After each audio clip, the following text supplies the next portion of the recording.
Сяо Янь на уровне святого 5 звезд вернулся в павильон падающей звезды, а по пути уничтожил целый филиал Заладуш. Было забавно смотреть, как он исчез и вернулся спустя пару минут. А дело уже сделано. Святой первой звезды Заладуш пал от одного удара. Вернувшись в павильон, он немало удивил своей силой всех присутствующих. Этого как раз хватит против Хунь Мишена. Обе стороны собрались у павшей горы. 10 святых Альянса и 7 святых Заладуш. Кстати, многие заметили, что у Альянса в общей сложности получается 11 святых, ведь предок башни Пилюль пока не появился, и он будет 11-м. Нас ждет зрелищное представление, что делает эту битву не на жизнь, а на смерть. Особенно многие ждут схватку Сяо Яня и Хунь Мишена. Как раз это показано в новом трейлере. Сяо Янь и глава Заладуш вступают в ожесточенную битву, когда лотос ярости Будды оказывается полностью поглощен. Однако Сяо И, дух огня, переломила ход битвы, уничтожил пламя пожирания пустоты и в приступе ярости разбила физическое тело Хунь Мишена. В этой битве разных небесных огней, кто уже истинный король поглощения, это стало шоком для всех. Но начнем по порядку. Как мы говорили в прошлых роликах, это битва 3 на 3. Нужно победить в 2 раундах из 3. Первый раунд самых сильнейших экспертов, святых 6 звезды. Хунь Цяньмо против предка башни Пилюль. Итог был ничья. Второй раунд не менее интересный. Сяо Чэнь против Хуньмо. Тоже ничья. Но есть одно но. Многие ожидали, что Сяо Чэнь победит, не уступив в силе Хуньмо. И так оно по сути и было. Если вы смотрели прошлый ролик на канале, то заметили, что Сяо Чэнь серьезно ранил Хуньмо. Тот был вынужден поглотить свое проклятие жабьей души, тем самым лишившись козыря. Теперь Хуньмо на несколько десятилетий не сможет развиваться и поднимать силу. Это ли не победа Сяо Чэня? Но все же они оба остановились на ничье.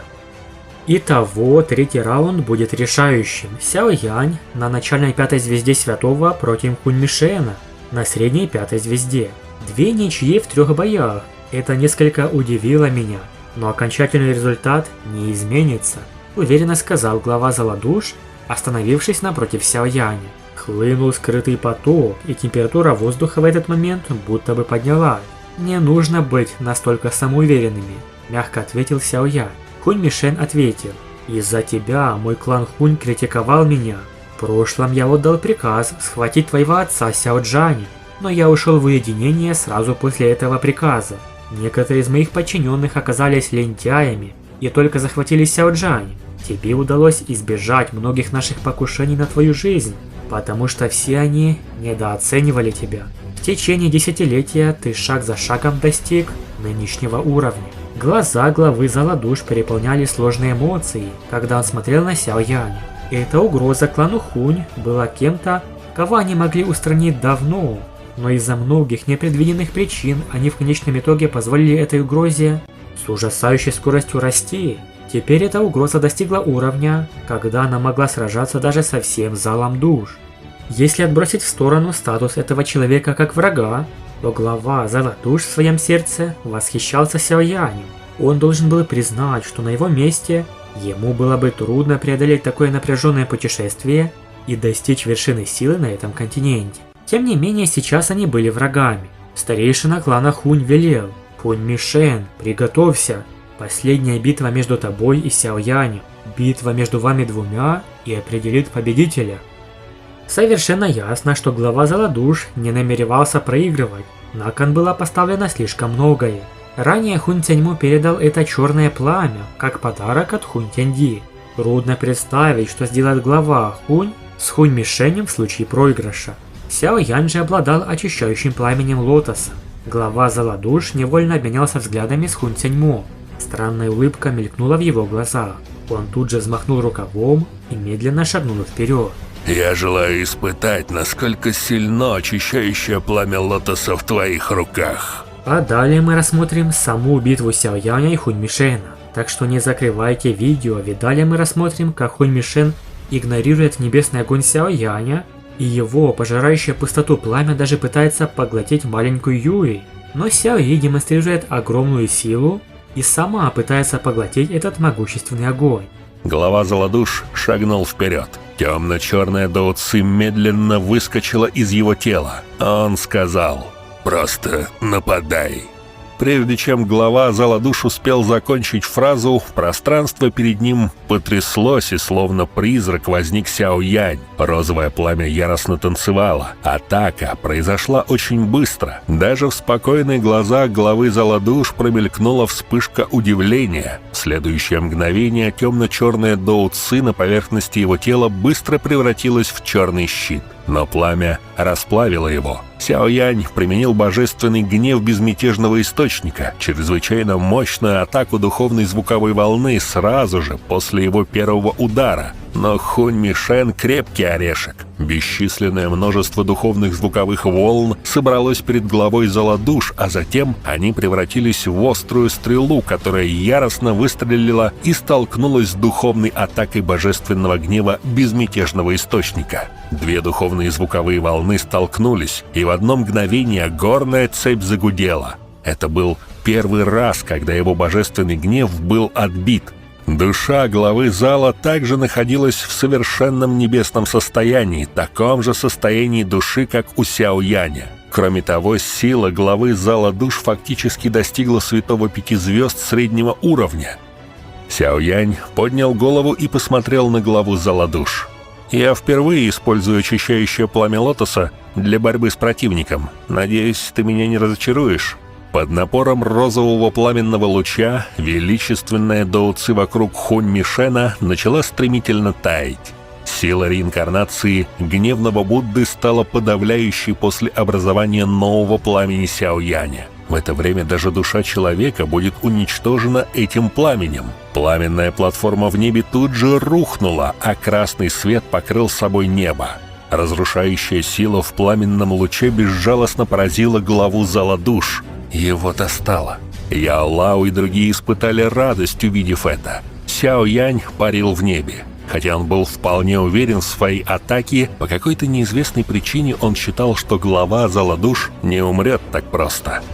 В этот миг черная фигура смутно сформировалась посреди распространяющегося розового пламени. Странная, всасывающая сила вдруг распространилась во все стороны. Розовое пламя втягивалось обратно. Он действительно поглотил очищающее пламя лотоса в свое тело? Сяо Янь немного ошеломился, когда смотрел на состояние тела главы зала душ, который медленно выходил из пламени. Сяо Янь сам ощутил некоторое недоверие. «Вкус очищающего пламени лотоса действительно восхитителен». Хунь Мишен ярко улыбался. Странное черное пламя с необычной пожирающей силой присутствовало в его глазах. Он посмотрел на хмурого Сяо Яня. «Ты обладаешь очищающим пламенем лотоса, но в то же время я сам обладаю более сильным небесным пламенем», ответил Хунь Мишен, медленно протягивая свою руку. Внезапно на ней вспыхнуло скопление черного пламени. Глаза Сяо Яня сузились. Второе в рейтинге небесное пламя, пламя, пожирающее пустоту. Она стояла даже выше очищающего пламени лотоса. Твое небесное пламя не пожирающее пустоту пламя. О, услышав замечание Сяо Яня, глава зала душ просто поднял бровь. «Если мое пламя не пожирающее пустоту, почему бы тебе не сказать мне, что это такое?» Это пламя было действительно способно излучать уникальную пожирающую силу, но Сяо Янь обладал 6 типами небесного пламени. Вряд ли кто-то на континенте обладал лучшим пониманием небесного пламени, чем он. Возможно, это потомок пожирающего пустоту пламени. Этот так называемый потомок пламени был пламенем, отделенным от сущности самого пламени. Потомок обладал некоторыми способностями сущности, но он обладал намного меньшей мощностью.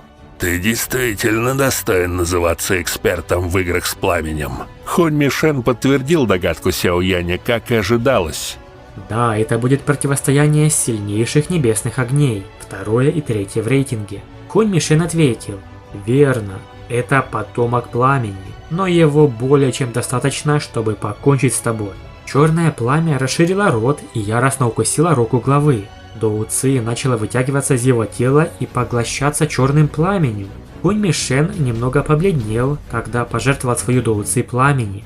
Но пламя становилось все сильнее. В конце концов, черное пламя выросло в сотни раз, из-за чего начало бушевать в небе. Присутствующие могли почувствовать, что Доуцы в их телах смутно начало проявлять признаки и попытки вырваться из их тел. Огромное черное пламя дрейфовало по небу. Его черные пустые глаза смотрели на Сяо Яня, как зверь, смотрящий на кусок мяса. Пожирающее пламя пустоты. Пожалуйста, пожри его. Глава Заладуш чрезвычайно уважительным тоном обратился к пламени. Черное пламя издало странный крик, услышав эту команду, и запечатало пространство вокруг Сяо Яня. Нити черных пламенных линий выглядели как клетка, закрывая Сяо Яня внутри. Эта сцена поразила всех. Какой восхитительный вкус! Черное пламя пошевелилось и появилось перед Сяо Янем. «Послушно позволь мне поглотить тебя». Пугающая сила пожирания вспыхнула в окружающем пространстве. Эта сила заставила выражение Сяо Яня измениться.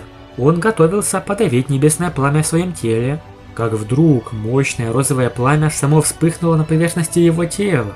Это поразило Сяо Яня. Он увидел, как розовое пламя быстро собралось перед ним и превратилось в малышку Юи. «Маленькая Юи, быстро вернись!» Сердце Сяо Яня потряслось, увидев дух огня. Маленькая Юи была сутью 6 слившихся видов небесного пламени. Сяо Янь запаниковал. Что, если Сяо Юи будет поглощена черным пламенем? Услышав панический крик Сяо Яня, маленькая Юи просто покачала головой. В ее нежном личике содержалась странная ярость, когда она смотрела на черное пламя. Очищающее пламя лотоса и пожирающее пустоту пламя занимали соответственно 3-е и 2-е места, но ни одно из них не было сильнее или страшнее другого. Конечно, это объяснялось тем, что никто на самом деле не видел битвы между этими двумя типами небесного пламени, поэтому предсказать исход было невозможно. Хотя маленькая Юи была недавно образованным небесным пламенем и слияние 6 видов, ее инстинкты в основном брались из очищающего пламени лотоса. Поэтому, услышав, что это черное пламя, которое было просто потомком истинного пламени, так высокомерно себя ведет и провоцирует ее, ярость поднялась из глубины ее костей.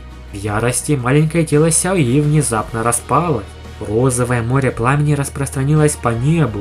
Черная огненная клетка была моментально разрушена, а затем розовое пламя распространилось в противоположном направлении и превратилось в еще большую пламенную клетку. Эта клетка создалась, чтобы поймать черное пламя.